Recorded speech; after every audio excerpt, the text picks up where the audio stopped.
Mel Gibson is living in fear for his life after vowing to expose an elite paedophile ring operating at the heart of the Hollywood system.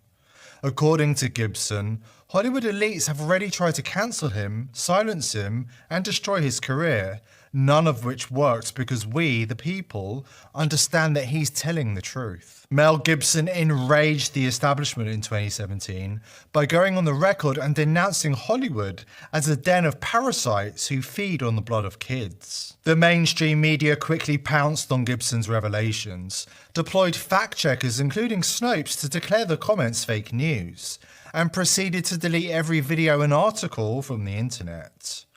Orwell warned us that in the future, the elites would memory hole inconvenient information, and that's exactly what the elites did with Gibson's revelations about Hollywood. In short, Mel Gibson's voice was silenced.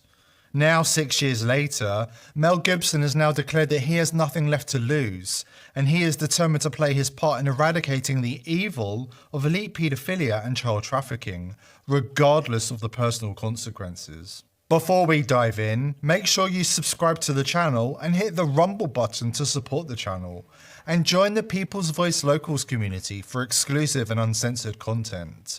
The link is below this video. Sound of Freedom tells the story of Tim Ballard, a former CIA operative who quits his job as a special agent with Homeland Security investigations. Early reports indicate that the film exposes VIP pedophilia and child trafficking. Tim Ballard recently told a crowd at the Utah Eagle Forum 2023 annual convention that the 4-part docuseries, executive produced by Tony Robbins, was nearing completion. He also revealed that Gibson had dedicated his life to saving children from elite pedophiles. Got a phone call from Mel Gibson. He actually did the final edit of The Sound of Freedom. That's how we know each other, but not well enough that I'd be getting phone calls.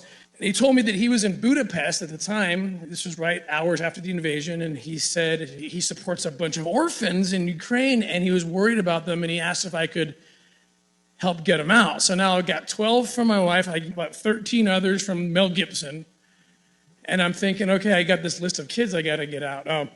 I told Mel, I said, you got to help me. This is going to be expensive. I won't ask you for direct donation, but can you help me film this? Let's film what's happening so we can get people to understand and they can support us. He said, no problem. He helped us get set up and started filming. 4 months later, what I thought was going to be maybe a documentary about Ukraine ends up being a 4-part docuseries that's almost done. It's being produced by DNA Films and executive produced by Tony Robbins. That's how crazy it got and how prophetic my wife was.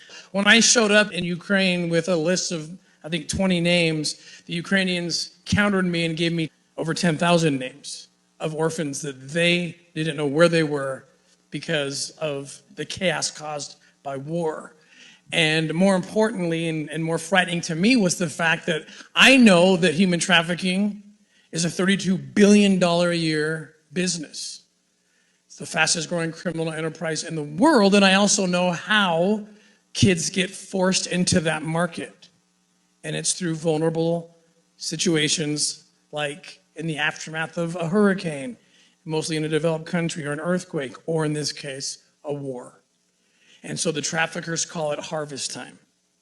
And that was the intel we were getting. And so we weren't just there to extract those kids, but look for leads. And it really was a miracle what happened. It's one of these things that, faith precedes the miracle. I take a lot of comfort in the fact that there's only one time in the scripture where Jesus gets mafioso.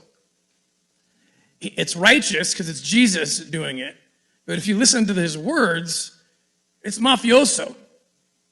He says that it would be better for you to have a millstone cast about your neck and you thrown to the bottom of the sea than that you would hurt one of these little ones, my children. That's mafioso action, sinking someone to the bottom of the ocean. And Jesus said it. So I know where he stands on it, so I can expect, and we can expect, miracles when we're fighting to protect children. The mainstream media are terrified of Gibson's new role, and now they are doing everything they can to mislead the masses. According to fact-checkers, Mel Gibson isn't involved in The Sound of Freedom at all. They are even claiming that he has denied his involvement through an unnamed anonymous source, of course. Why are they lying so blatantly about Gibson's role in The Sound of Freedom? Because they are terrified of what he's going to expose. According to Gibson, they are running cover for the dark forces who are determined to silence him.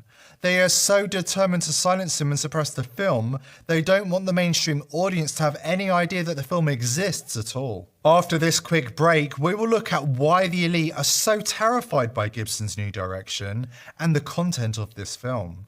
And believe me, the elite have every reason to be afraid. Carrie Lake met with Gibson and they talked about the horrific child trafficking that's taking place around the world. We have to join with brave patriots like Carrie Lake in refusing to cower before the elite and their attack dogs in the mainstream media. Child trafficking is America's dirty secret, and the elite don't want you to know about the full scale of the epidemic. Millions of children go missing every year. Hundreds of thousands in the US alone, with many of them falling into the hands of predators who traffic them through paedophilia networks where the children suffer unimaginable horrors. Sex trafficking, especially when it comes to the buying and selling of young girls, has become big business in America.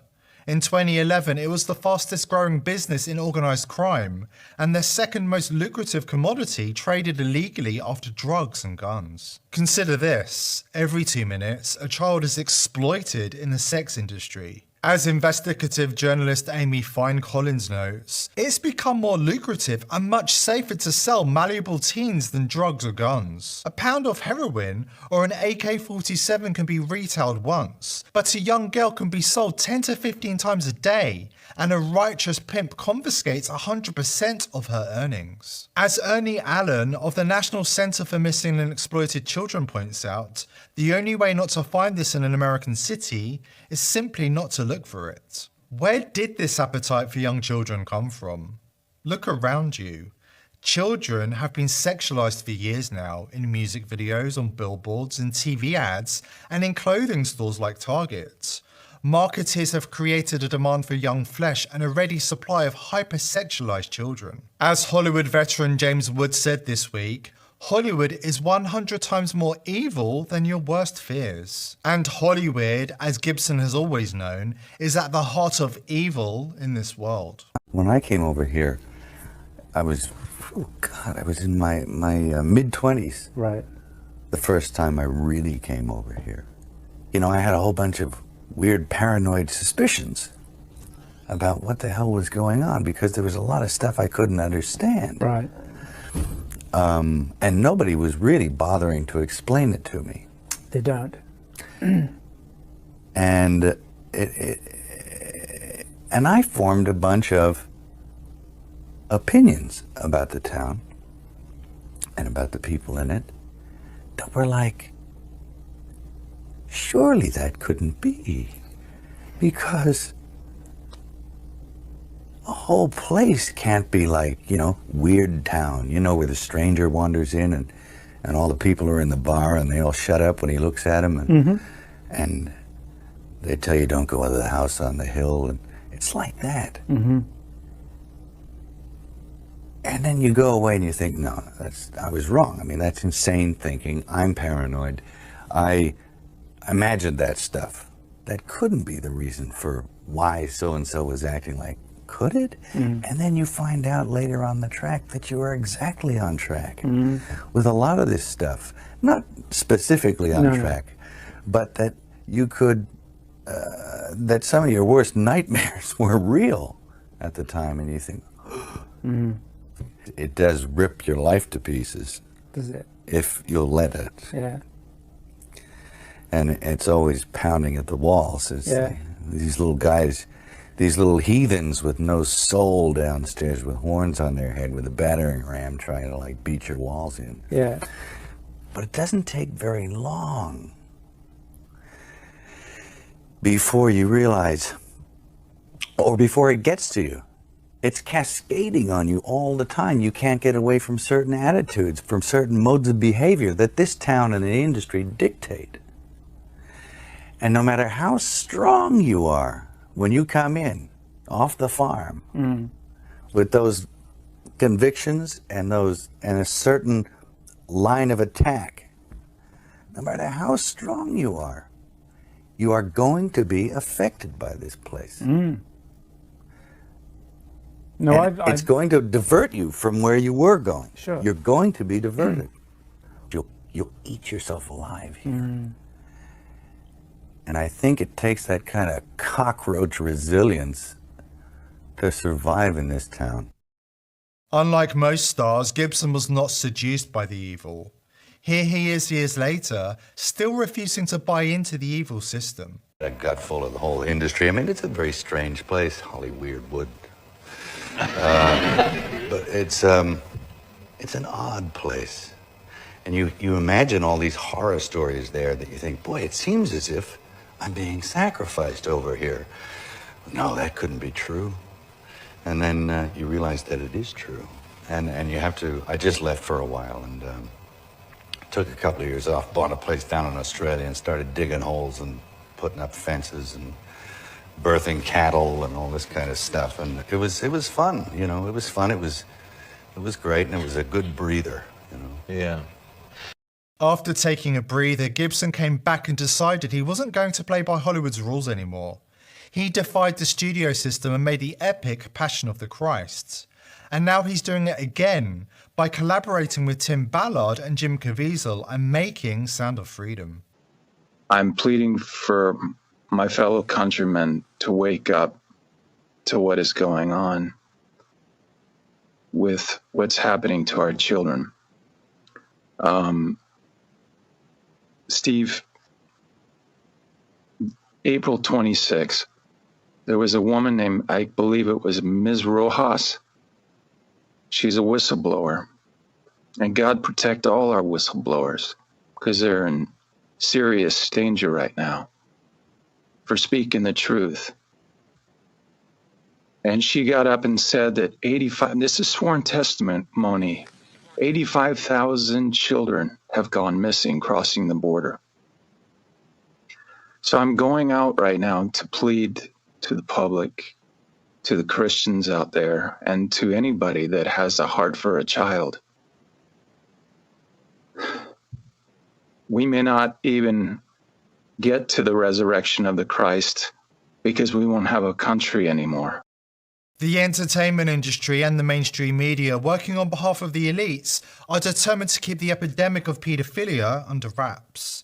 They are determined to continue denying there is a problem here, despite the evidence of millions of children going missing every single year. Brave patriots like Mel Gibson, Tim Ballard and Jim Caviezel are determined to bring this epidemic to light. There is no doubt the mainstream media will try to cancel Mel Gibson all over again. If they cannot silence him this way, as he believes, then the dangers for Gibson could be far more serious. It's important that we support him and his work and don't let the mainstream media smear him with lies and fake news.